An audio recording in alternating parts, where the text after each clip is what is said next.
नमस्कार, स्वागत है आपका मिशन एजुकेटर में।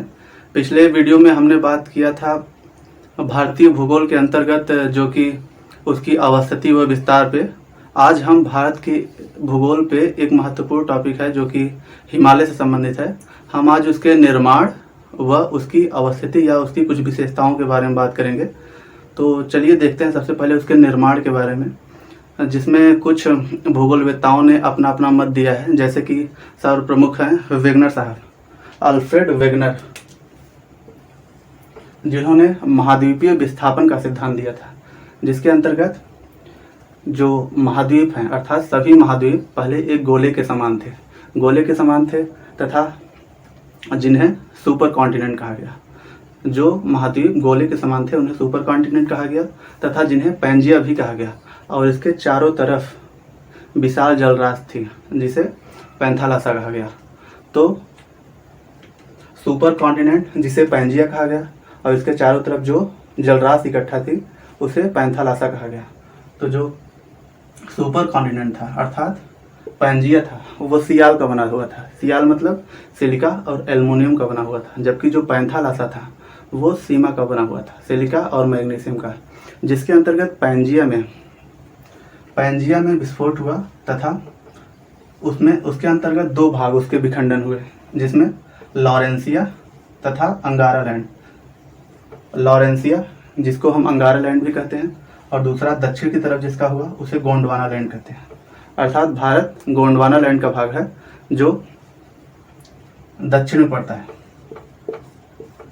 और उत्तर की तरफ जिसका विस्थापन हुआ वो अंगारा लैंड का है। अर्थात सभी महाद्वीपों का विखंडन के पश्चात इन जब सुपर कॉन्टिनेंट में विखंडन हुआ, और यह विखंडन मुख्यतः दो बलों के फलस्वरूप हुआ, जिसमें पहला है पोलर फ्लाइंग फोर्स अर्थात ध्रुवीय बल जिसे बोलते हैं, पोलर फ्लाइंग फोर्स, जिसके अंतर्गत सामान्यतः ज्वारी बल, और दूसरा मून प्लस सन अर्थात सूर्य और चंद्रमा का आकर्षण शक्ति के कारण जो बल लगता है उसके कारण इसका विखंडन हुआ और यह उत्तर की तरफ विस्थापित हुआ। तो जो आज हम महाद्वीप देखते हैं तो वो इसी का विस्तार है, अर्थात यह उत्तर की तरफ विस्थापित हुआ। और हमारा जो इंडिया है या इंडो ऑस्ट्रेलियन प्लेट, जो कि हम आगे प्लेट विवर्तन सिद्धांत में पढ़ेंगे, उसके अंतर्गत भारत इंडो ऑस्ट्रेलिया प्लेट का हिस्सा है। तो चलिए देखते हैं। उसके बाद जो आते हैं वो होते हैं कोवर साहब।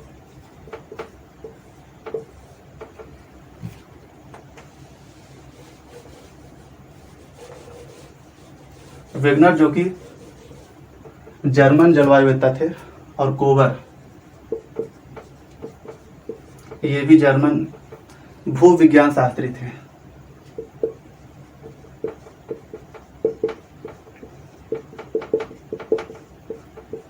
इन्होंने भूसन्नत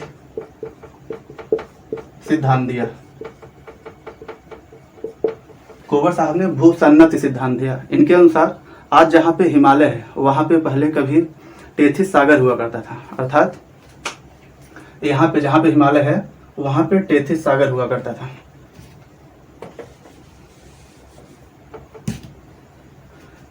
टेथिस सागर हुआ करता था। इसके उत्तर का भाग अंगारा लैंड, जबकि इसके दक्षिण का भाग गोंडवाना लैंड का हिस्सा था। टेथिस सागर के उत्तर की तरफ का भाग अंगारा लैंड जो कि यूरेशिया का प्लेट का हिस्सा है, तथा गोंडवाना लैंड उसके दक्षिण के भाग को, जो कि इंडिया प्लेट इसी के अंतर्गत आता है, गोंडवाना लैंड के अंतर्गत ये दक्षिण भाग था। तो टेथिस सागर अंगारा लैंड से विभिन्न नदियां निकलती थी, जिसके फलस्वरूप उनके अवसाद के जमा स्वरूप बहुत लंबे समय तक अवसाद इनमें जमा हुआ नदियों के फल परिणाम स्वरूप, जिसमें इनका ये पूर्णतः मतलब पट गई उससे अवसादों से, और इनका धीरे धीरे जमाव होता गया। तथा गोंडवाना लैंड का उत्तर और पूर्व अर्थात उत्तर और पूर्व की तरफ विस्तार होने से इसमें टेथिस सागर में वलन पड़ा, और वलन पड़े के फलस्वरूप आज हम जैसा कि ट्रांस हिमालय, बृहद हिमालय, लघु हिमालय तथा शिवालिक हिमालय में विस्तार देखते हैं।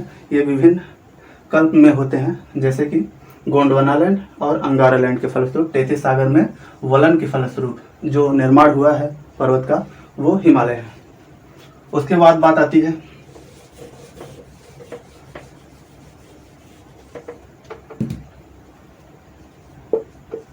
हैरी हेस। ये दो व्यक्ति हैं, हैरी और हेस। इन्होंने दिया था प्लेट टेक्टोनिक थियरी।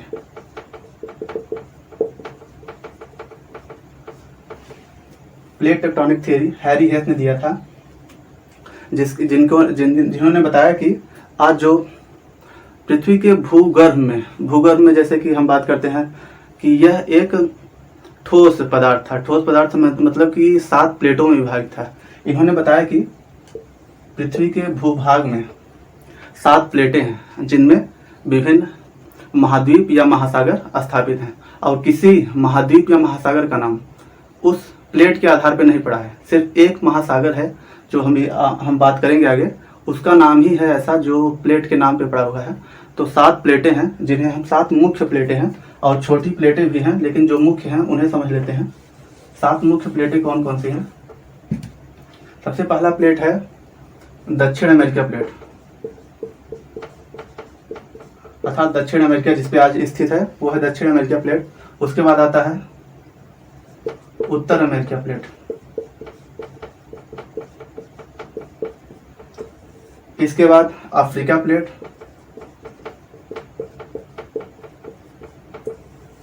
उसके बाद अंटार्कटिका प्लेट, और जो भारत स्थित है इंडो ऑस्ट्रेलिया प्लेट, उसके बाद यूरेशिया प्लेट,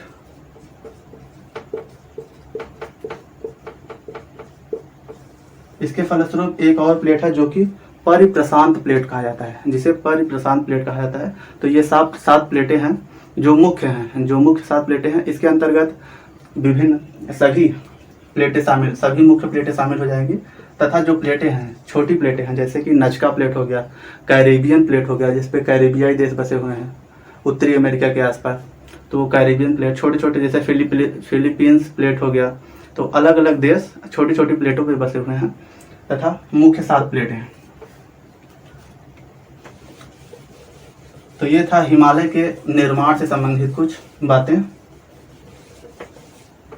अब हम बात करेंगे हिमालय से संबंधित, अर्थात हिमालय का विस्तार नंगा पर्वत से लेके, जो कि बृहद हिमालय का सबसे पश्चिमी भाग है, बृहद हिमालय का सबसे पश्चिमी भाग है।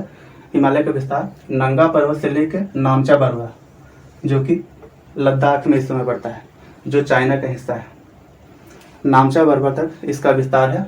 और यह 2500 वर्ग किलोमीटर के अंतर्गत है। 2500 वर्ग किलोमीटर में नंगा पर्वत से लेके नामचा बरवा पर्वत तक। हिमालय को मुख्यतः 3 भागों में बांटते हैं।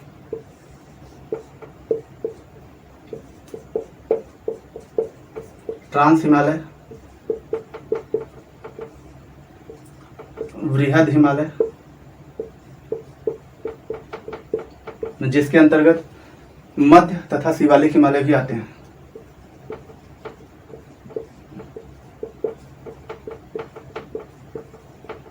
बृहद हिमालय, मध्य या शिवालिक हिमालय, तथा तीसरा है पूर्वांचल हिमालय।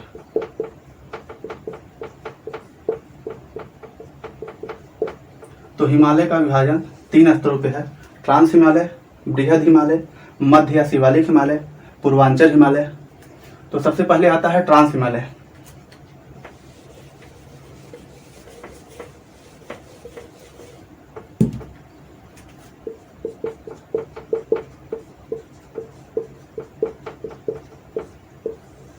जिसका निर्माण मुख्यतः पैलियोसीन युग में हुआ। पैलियोसीन युग में ट्रांस हिमालय का निर्माण हुआ, और यह 3 स्तरों पे है। इसके अंदर 3 श्रेणियां शामिल हैं, जिसमें कराकोरम, लद्दाख, जास्कर।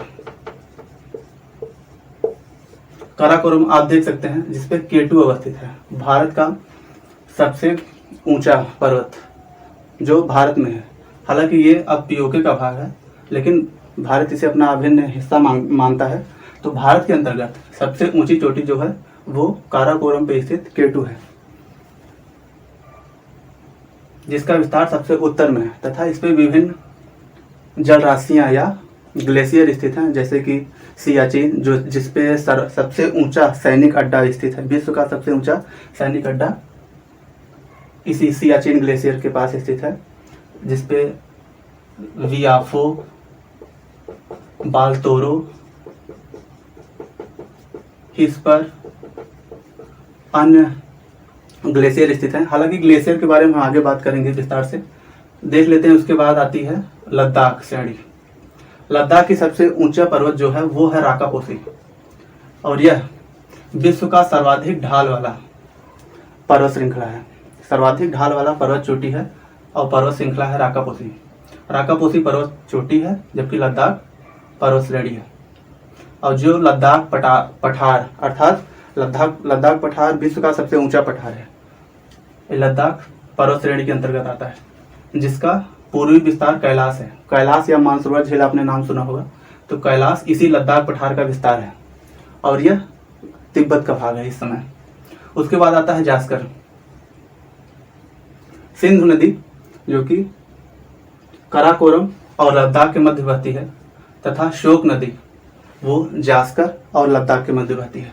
नुब्रा घाटी इसी सियाचिन ग्लेशियर से निकलती है। नुब्रा घाटी से नुब्रा नदी सियाचिन ग्लेशियर से निकल के बहती है नुब्रा घाटी के अंतर्गत।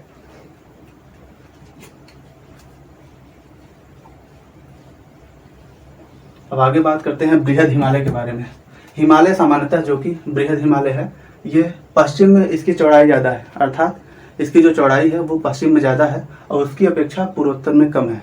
इसका अर्थ ये हुआ कि पूर्वोत्तर में इसकी पर्वतों की जो है ऊंचाई ज़्यादा है और पश्चिम में पर्वतों की ऊंचाई कम है। जब कोई चीज़ विस्तार होता है तो ऊंचाई घट जाती है उसकी, और जब कोई चीज़ एक साथ सिकुड़ता है तो ऊंचाई उसकी बढ़ जाती है, जिसके तहत पूर्वोत्तर की ऊंचाई पहाड़ों की पर्वतों की ज़्यादा है पश्चिम के मुकाबले। और जो हिमालय है इसका उत्तर जो भाग है,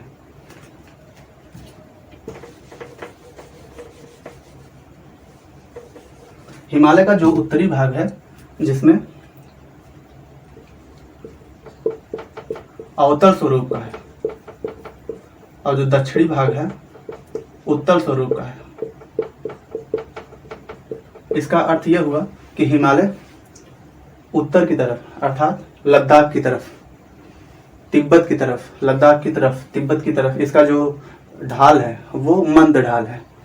अवतल का मतलब ये है मंद ढाल जिसके अंतर्गत आता है, जबकि इसका दक्षिणी भाग जो भारत की तरफ पड़ता है और नेपाल के अंतर्गत आता है उसका ढाल उत्तल है अर्थात तीव्र ढाल है। तो हिमालय का ढाल उत्तल दक्षिण की तरफ, जबकि अवतल उत्तर की तरफ है।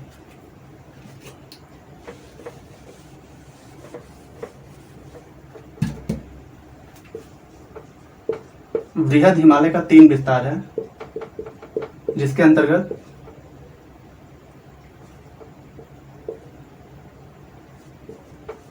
बृहद हिमालय, मध्य जिसे लघु हिमालय भी बोलते हैं, और शिवालिक। इन तीनों बृहद हिमालय, मध्य हिमालय और शिवालिक हिमालय, इन तीनों का विभाजन जो है वो पश्चिम की तरफ ही दिखता है, अर्थात क्योंकि इनका विस्तार या चौड़ाई पश्चिम की तरफ ज़्यादा है, जबकि पूर्वोत्तर की तरफ ये इतना सक्रिय हो गई हैं, इतना मिल गई हैं एक दूसरे से, तो इनका विभाजन करना असंभव हो जाता है। तथा पश्चिम की तरफ इनको आराम से देखा जा सकता है कि ये बृहद हिमालय है, उसके बाद मध्य या लघु हिमालय है, उसके बाद शिवालिक हिमालय है।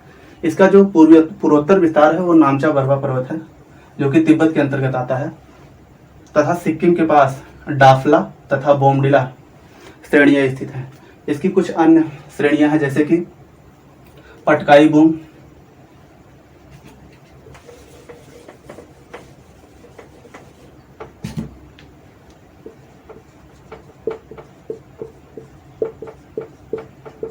ये अरुणाचल में पड़ता है। पटकाई बूम अरुणाचल प्रदेश में, मिजो पहाड़ियाँ मिजोरम में, मणिपुर की पहाड़ियाँ मणिपुर में, नागा पहाड़ी नागालैंड के नागालैंड के अंतर्गत नागा पहाड़ी, मिजोरम के अंतर्गत मिजो पहाड़ी, मणिपुर की पहाड़ियाँ, गारो खासी जयंतिया जो कि मेघालय का भाग है, गारो खासी जयंतिया, मिकिर और रेंगमा ये भी असम के अंतर्गत आती है। मिकिर, रेंगमा, गारो खासी जयंतिया मेघालय का विस्तार है इसकी। अब इसका जो म्यांमार में विस्तार है, हिमालय का जो म्यांमार में विस्तार है उसके अंतर्गत अराकान योमा आता है। म्यांमार में जो हिमालय का विस्तार है उसके अंतर्गत अराकान योमा पर्वत आता है।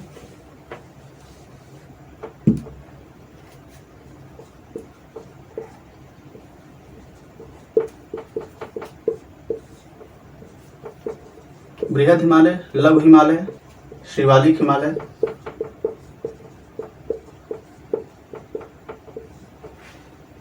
बृहद हिमालय का जो निर्माण हुआ है वो ओलियोसीन के अंतर्गत हुआ है। इसके पहले हम बता चुके हैं ट्रांस हिमालय का जो निर्माण है वो पैलियोसीन के अंतर्गत हुआ था। तो बृहद हिमालय का जो निर्माण है वो ओलियोसीन के अंतर्गत हुआ है, जबकि मध्य या लघु हिमालय जिसे बोलते हैं वो मायोसीन के अंतर्गत इसका निर्माण हुआ है, जबकि शिवालिक हिमालय का निर्माण प्लायोसीन के अंतर्गत हुआ है। तो ये हिमालय की है। जबकि बात कर लेते हैं हिमालय के या ट्रांस हिमालय के उत्तर में स्थित जो चोटी है या पर्वत श्रेणी है जिसके अंतर्गत हिंदुकुश आता है,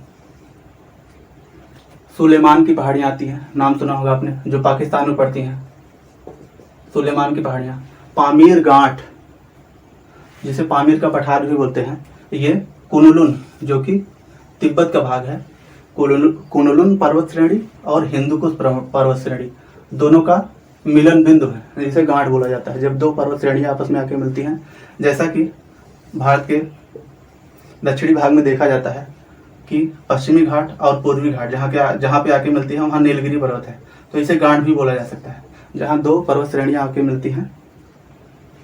तो ये था हिमालय या उसके निर्माण तथा उसके कुछ विशेषताएं। इसके बाद हम इसके ग्लेशियर, इसके पहाड़ों के बारे में, जिसके अंतर्गत एवरेस्ट और अन्य पहाड़ों के बारे में समझेंगे। तो ये छोटा वीडियो था, तो आप अपना ध्यान रखिए। अगले वीडियो में मिलते हैं। धन्यवाद।